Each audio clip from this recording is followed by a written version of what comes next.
장관을 오라 그래 장관! 탄력 강의 규칙이 오라 그래! 아니 공평히 하지 마! 하나만 국민들을 위한 공청회니까 자제해 주십시오. 그런 배들이 하는 짓이지. 국군사관학교 창설 공청회를 시작하겠습니다. 여러분 반갑습니다. 아니 국방정책을 하면서 군사 전문가 의견 한마디도 안 들어보고 아니 이게 전문가 토야? 전문가 토이는 며칠을 해도 모자랄 텐데. 장관님께서 참석해주라. 왜냐하면 이 업무 자체가 국방부 장관 업무니까 장관이 와서 듣고 답변도 하고 앞으로 어떻게 하고 있다는 약속도 해줘야 되지 않느냐 하고 이렇게 했는데 장관은 또 다른 핑계를 대고 빠졌습니다. 진행 절차대로 좀 하겠습니다. 저기 그러면 이렇게 하겠습니다. 그렇게 자신이 없나? 저기 예, 저 반팔에 넥타이 하신 분 한기호 국민의힘 의원인데 장관 나오라 그래! 말도 안 되는 얘기 말고 전문가 불러! 막 오늘 고성이 오가고 한바탕 난리가 났고요. 길 건너편에서는 또 예비역 시민단체 사관학교 폐교 반대 집회가 열렸습니다. 안기백 장관이 나와서 조금 더 적극적으로 해명했더라면 어땠을까라는 생각이 좀 드네요. 네, 보통 이러한 행사가 있으면 장관이 일정이 아무리 바쁘다 하더라도 공청회에 와서 인사말은 하고 가거든요.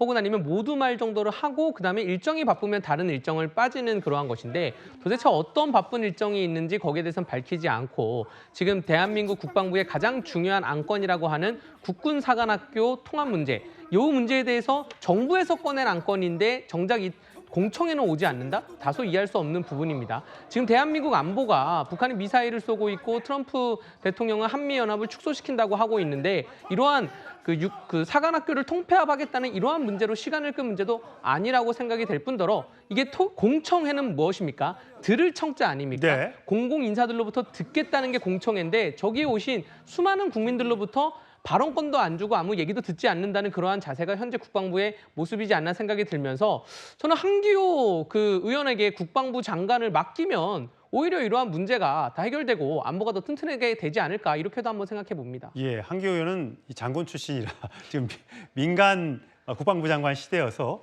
가능할지 모르겠습니다. 또 야당 인사여서요. 자, 장관의 참여가 결정적인 요소가 아니라는 입장, 또 반대로 야당에선 무책임하다라는 비판이 쏟아졌습니다. 들어보시죠. 국방부는 장관 참석이 결정적 요소는 아니다라며 장관 참석 여부가 공청회 개최의 결정적인 요소라고는 생각하지 않습니다. 애초에 저희가 참석하신다고 공지한 적이 없는 걸로 제가 기억하는데요. 무책임한 변명을 내놓았지만 통합을 주도한 장본인이 국민적 반발과 비판이 거세지자 현장에 나설 최소한의 용기조차 없이 숨어버린 것 아니겠습니까? 그러고도 대한민국 국방수장이라고 할 수 있습니까?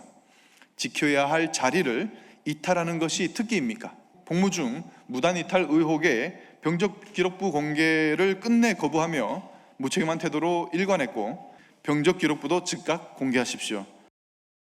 예, 모든 공청회에 다 장관이 나갈 수는 없겠습니다만 워낙 이 관련된 3사 통합사관학교가 워낙 이슈가 되다 보니까 장관이 좀 나왔으면 어떻겠느냐. 장관 참석 여부가 결정적 요소가 아니라는 대변인의 발언에 대해서 국민도 또 총동창회 측도 야당에서도 반발의 목소리가 터져 나왔는데 오늘 차기 교수님, 네. 한기호 의원이 장군 출신의 한기호 의원이 자 안규백이 아니라 한규백이라는 표현을 SNS에 썼어요. 한기호 애비가 대신 참석하겠습니다. 양아들을 대신해 사과드립니다. 이렇게 얘기했습니다. 이렇게 잘못된 행동을 하는 자가 장관을 하니 나라가 흔들린다.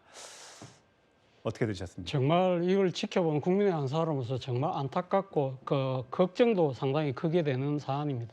사실 우리가 여러 가지 국정 현안을 둘러싸고요. 정치적 진영이 갈려서 이렇게 공개적으로 충돌하는 경우가 상당히 많았습니다만 제 기억으로는 국방 현안을 둘러싸고 이렇게 공개적으로 충돌하는 경우는 거의 없었지 않았나 생각이 듭니다. 예. 우리는 분단 국가고 지금 이렇게 휴전선을 놓고 지금 대치 중인 상황이잖아요.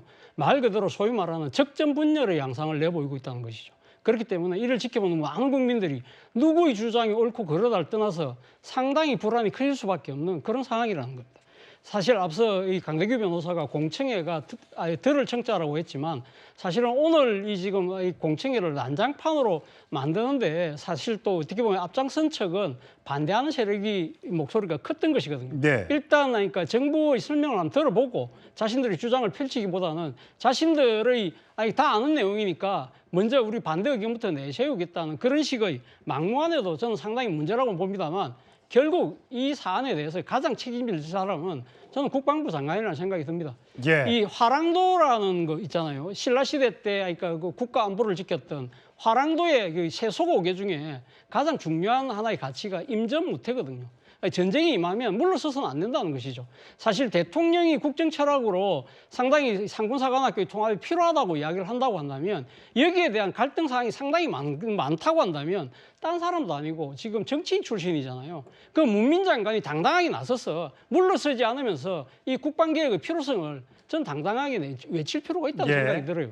그리고 또 하나는 앞서 아까 한규백이라는 그 상당히 그 한기호 의원이 상당히 그런 인용을 했지만 비유를 했지만 사실 안규백 장관 입장에서 상당히 모욕적인 하나의 별칭이잖아요.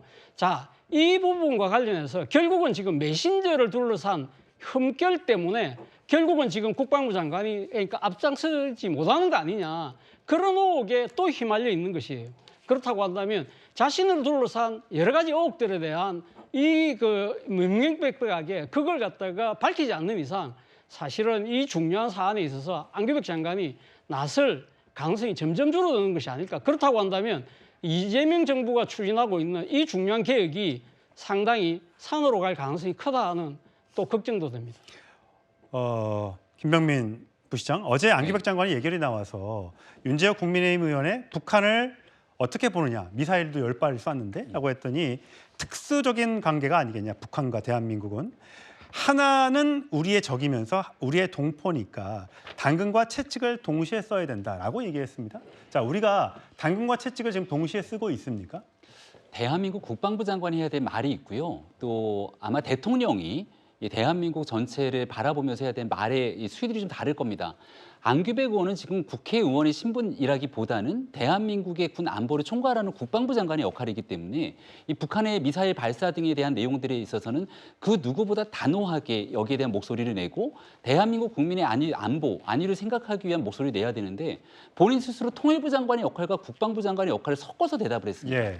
이러다 보니 군 출신이 아닐 뿐더러 방위 출신에 게다가 지금 탈영 의혹까지 받고 있는 현재 상황 속에서 안규백 장관을 믿고 우리의 안전과 안보를 책임지고 맡길 수 있겠냐는 국민적 여론이 굉장히 확산되고 있는 상황입니다. 예. 여기에다가 3군 사관학교를 통합하겠다는 문제는 정부가 이런저런 이유로 들고 있긴 합니다만 이 군 사관학교 통합 문제로 인해서 나타날 수 있는 안보 공백과 전문성 약화 등에 대한 다양한 우려가 있는데 예. 그걸 돌파하기 위해서는 장관이 나와서 반대되는 사람들의 목소리를 설득을 해야죠. 근데 장관이 결국은 이 자리에 나오지 않았기 때문에 본인 스스로 이런 문제를 돌파할 역량과 의지가 없음을 스스로 고백했다. 이렇게 볼 수밖에 없는 내용을 예. 안규백 장관이 스스로 초래했다고 생각합니다. 박성민 최고, 지금 정성호 장관이 물러났으니까 개각할 거지 않습니까?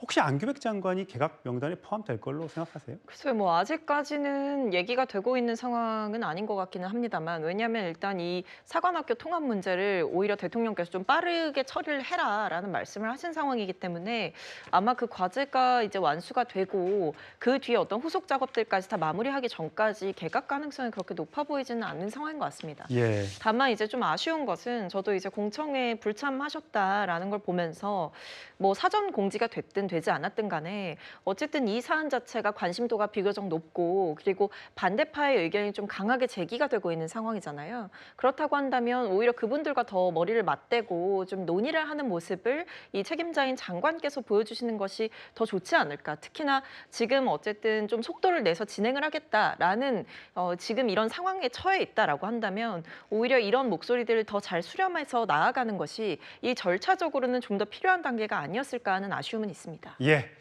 자, 구의 주제 짚어봤고요. 여러분의 댓글을 소개해드리겠습니다. 첫 번째 댓글. 진짜 아무도 못 믿겠다. 장미란 씨 관련된 경찰의 부실 대응을 질타하시는 것 같습니다. 구태여, 저거까지 가셨을까? 야자수 숲에서 발견된 장미란 씨 관련된 의혹을 짚어주신 것 같습니다. 유족들은 얼마나 원통할까 가슴에 피멍이 들었겠다. 마찬가지로 장미란 씨와 60대 시신으로 발견된 60대 남성의 이야기를 하신 것 같습니다. 연예인 찬스인가? 박성우 씨 비행기 탔는데 출발 지연된 것을 지적한 것 같습니다. 마지막 댓글입니다. 탄핵받았던 분이 왜 활동을 하시려 하는지 박근혜 전 대통령의 연찬에 참석을 두고 하시는 말씀 같습니다.